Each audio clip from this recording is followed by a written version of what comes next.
Alright, so it looks like we have another interview. Neil Degrasse Tyson? Sorry if I got that wrong. So, first question, what's your favorite food? I know this isn't about space, but what is it? Yeah, I don't have feelings about it. I really, what I want to do is go back to the lab. Once I know others are on this landscape of sort of public discourse of science, and I'll back up, sneak into the lab, and then you won't even know I'm missing, and I can do science again. Alrighty then, that told me a lot about what your favorite food is. But, so what do you think about time dilation? It's a very interesting concept of how time differs depending on the speed that you move. I'd like to hear more about that. No, there I was. People would, the news, folks like you or others, would need a soundbite because some cosmic phenomenon or event would take place. And so you go to your local planetarium or whoever who has some expertise. So I was called early on, and they said, "Oh, tell us about this new planet or Pluto." And I give them a couple of lines, and they liked it. And then they came back for more. But I remember distinctly the first exoplanet, 1995.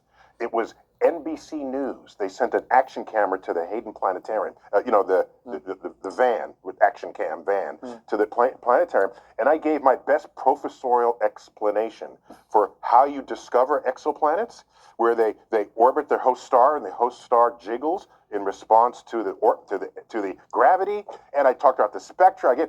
But I looked that evening. The only thing that ended up on on the news was me doing.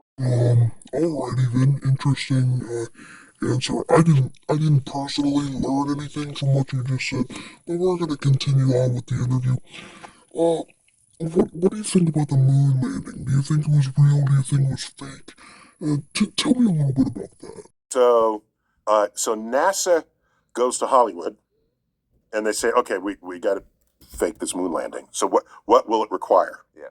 And they said, "Well, we got to do this, and we have to actually have a launch, all right, because people see the launch, and we got to do this. Right. We got to have a set, and we have to evacuate it, and so that the dust falls quickly, and have to put them on point joists so that they look like it's not regular gravity." But we did all this research, and we concluded that what's way simpler than that is to film it on location. Oh, so you think the moon landing is fake?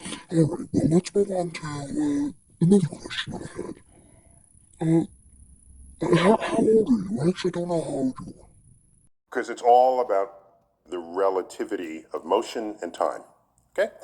So, what it did was codify the fact that spatial dimensions need the three spatial dimensions, height, width, and depth, need a fourth dimension to localize it in any spatial system you're talking about. Well, that's a very good answer on how old you are.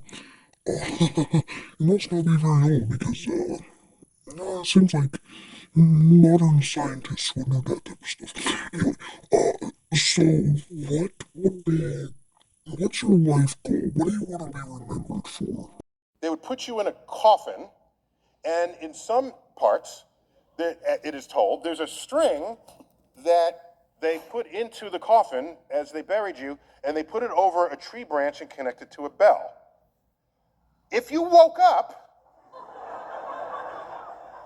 you would pull the string, and that's where you get the term dead ringer, okay? You would pull the string, and you come rescue me because you buried a living person. Alright, Neil, last question.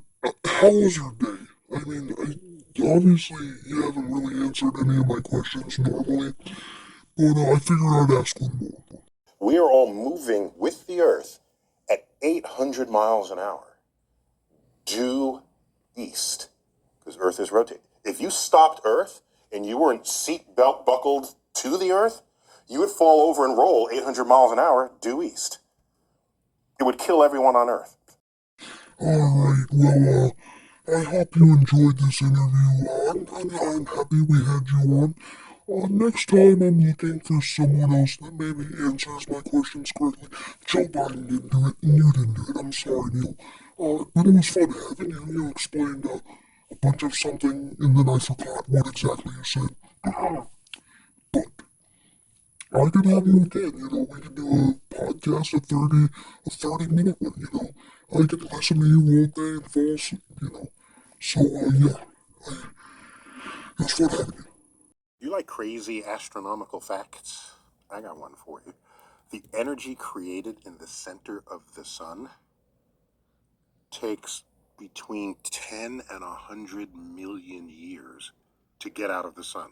Upon exiting the sun, it then travels the 93 million miles to Earth in 8 minutes and 20 seconds.